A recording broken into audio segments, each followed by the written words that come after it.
Maharashtra news सदैव आपल्यासोबत। नमस्कार, मी ज्योती।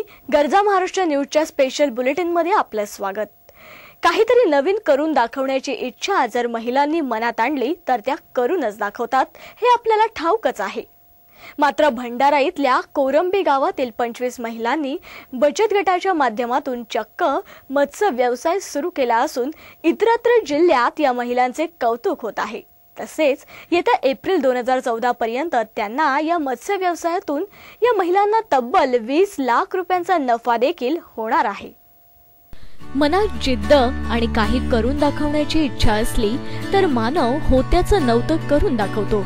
याचं ताजं उदाहरण म्हणजे कोरंबी या गावात पाहायला मिळत आहे। कोरंबी या गावातील 25 महिलांनी एकत्र येऊन महिला गट स्थापन केला असून या बचत गटाच्या माध्यमातून त्यांनी मत्स्य व्यवसाय सुरू केलाय। कोरंबी या गावात 15 बचत गट आहेत, मात्र त्यापैकी 8 बचत गटातील 25 महिलांनी एकत्र येऊन वैनगंगा महिला बचत गटाची स्थापना करून मत्स्यपालन सुरू केलं आहे।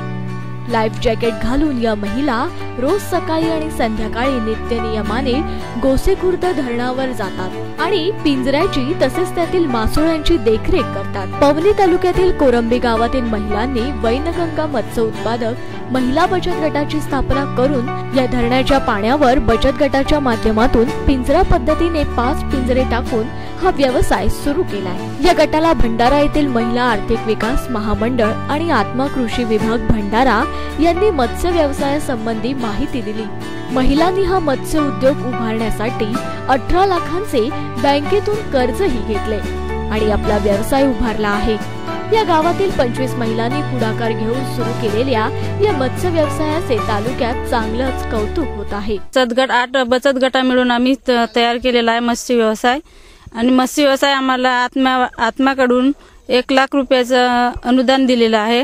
जिल्हा परिषद वाल्यांकडून 2.5 लाख आहे आणि विदर्भ ग्रामीण बँक कडून 12.5 लाखाचं लोन सँक्शन झालेलं आहे। ते सर्व मदतनीस म्हणून आम्हाला देण्यात आलेले आहे। ते सर्व मिळून आम्ही हा व्यवसाय सुरू केलेला आहे। हाच व्यवसाय म्हणजे आम्हाला अभ्यास दौऱ्याला गेल्यामुळे आम्हाला हा व्यवसाय आवडला आणि म्हणून आम्ही हा व्यवसाय सुरू केला। या बचत गटामध्ये 25 महिला आहेत। आम्ही 8 सप्टेंबर 2014 ला उद्घाटन केलेलं आहे आणि आम्हाला अपेक्षित आहे की आम्हाला प्रत्येकाची रोजी निघेल याच्यातून आणि 10,000 किंवा 20,000 तरी आम्हाला अपेक्षित आहे। मत्स्यपालन हा नवीन व्यवसाय महिलांना करता येईल काय असा प्रश्न या बचत गटातील महिलांना पडला।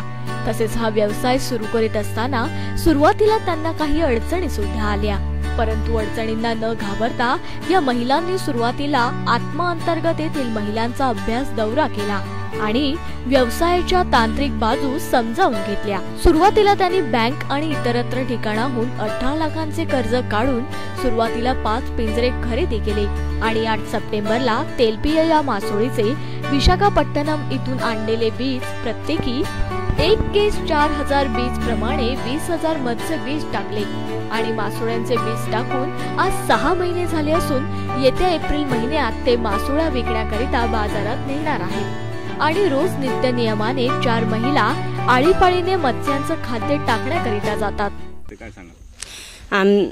आम्ही आमच्या मच्छी गटामध्ये 25 महिला आहोत। आम्ही 5 महिलांच्या पाळी लावतो। संध्याकाळी 5 आणि सकाळी 5 महिला येतो। रोज खाद्य टाकायला सकाळी 9 वाजता खाद्य टाकतो आणि सायंकाळी 5 वाजता खाद्य टाकतो। आमचे 5 केज आहेत। आम्ही प्रत्येक एका केजला 9 किलो खाद्य असे 5 केज मिळून 45 किलो खाद्य टाकतो। सकाळी 45 किलो आणि संध्याकाळी 45 किलो। आमच्या माशांना वरतून तो ढोकरू बसू नये म्हणून आम्ही जाळी लावली आहे।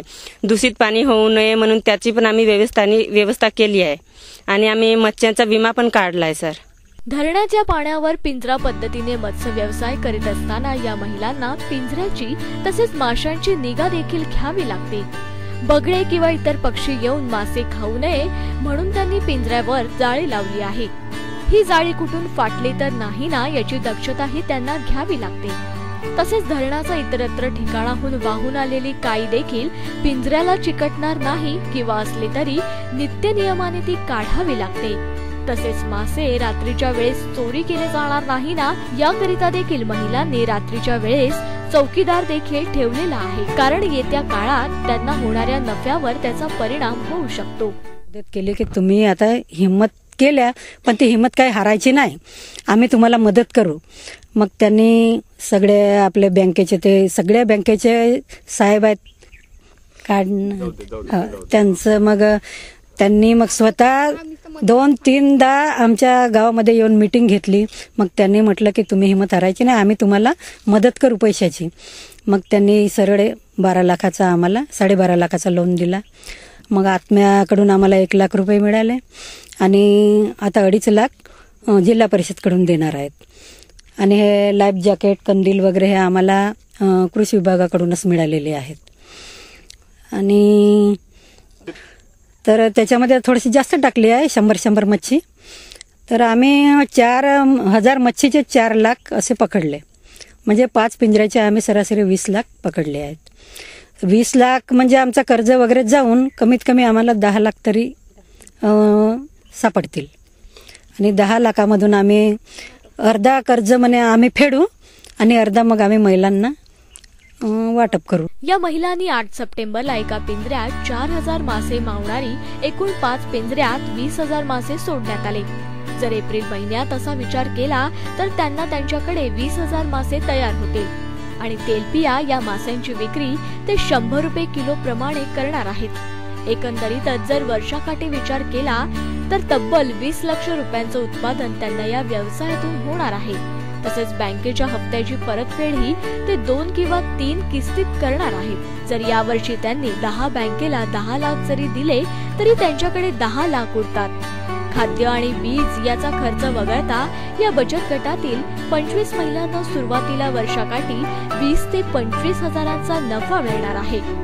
तसेच येत्या काळात तो नफा 40 ते 50 हजारावर पोहोचेल हे नक्की.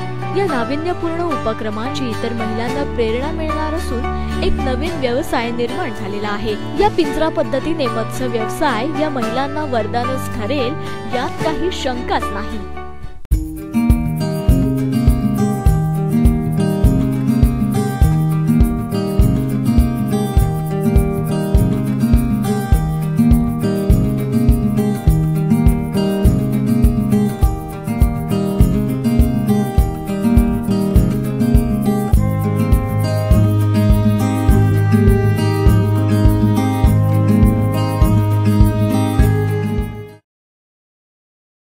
गरजा महाराष्ट्र न्यूजच्या स्पेशल बुलेटिन मध्ये इतकाच. तुम्ही पाहत राहा फक्त गरजा महाराष्ट्र न्यूज, सदैव आपल्यासोबत.